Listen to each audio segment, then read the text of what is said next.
கிறிஸ்துவுக்குள் பிரியமுள்ள சகோதர சகோதரிகளே, பலந்தரும் தேவன் எபிசோட் 1845 கர்த்தரை துதிக்கிறேன், மகிமைப்படுத்துகிறேன்.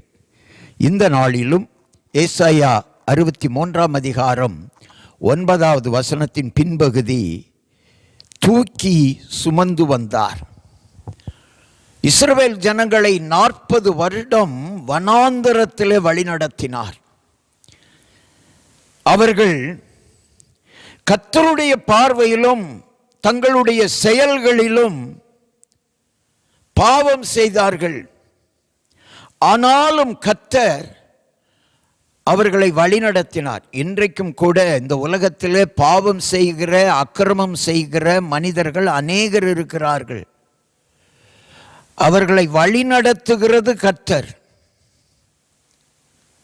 அதை மறந்து விடுகிறார்கள். வாய்ப்பு கொடுக்கிறார், மனம் திரும்புவதற்கு வாய்ப்பு கொடுக்கிறார். சகோதரனே, சகோதரியே, உனக்கு இன்றைக்கும் வாய்ப்பு கொடுக்கிறார். நீ மனம் திரும்பு, பாவத்திலிருந்து விடுதலையாகி பரிசுத்தமாய் வாழ, வேத வசனத்தின் அடிப்படையில் வாழ கற்றுக்கொள். இன்றைக்கும் கர்த்தர் உன்னை தூக்கி சுமப்பார், உன் பிள்ளைகளை தூக்கி சுமப்பார், உன் சந்ததியை, சந்ததியினுடைய சந்ததியை தூக்கி சுமப்பார். கண்களை மூடி ஜெபிக்கலாம். நேசிக்கிற நல்ல தகப்பனே, இன்றைக்கும் அநேகர் உம்முடைய பாதையை விட்டு வழி விலகி அக்கிரமமாய் பாவத்திலே வாழ்ந்து கொண்டு வருகிறார்கள். அவர்கள் எல்லாருக்குமான செய்தி, மனம் திரும்புங்கள், பரலோக ராஜ்யம் சமீபமாய் இருக்கிறது, பரிசுத்தமாய் வாழுங்கள், பரமன் இயேசு உங்களை ஆசீர்வதிப்பார்.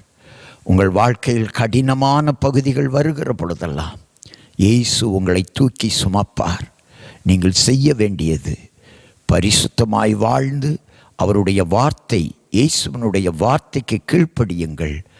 அவர் உங்கள் கடினமான வாழ்வின் காரியங்களிலே, நாட்களிலே உங்களை தூக்கி சுமப்பார். இயேசுவின் நாமத்தில் ஜெபிக்கிறேன் பிதாவே, ஆமேன்.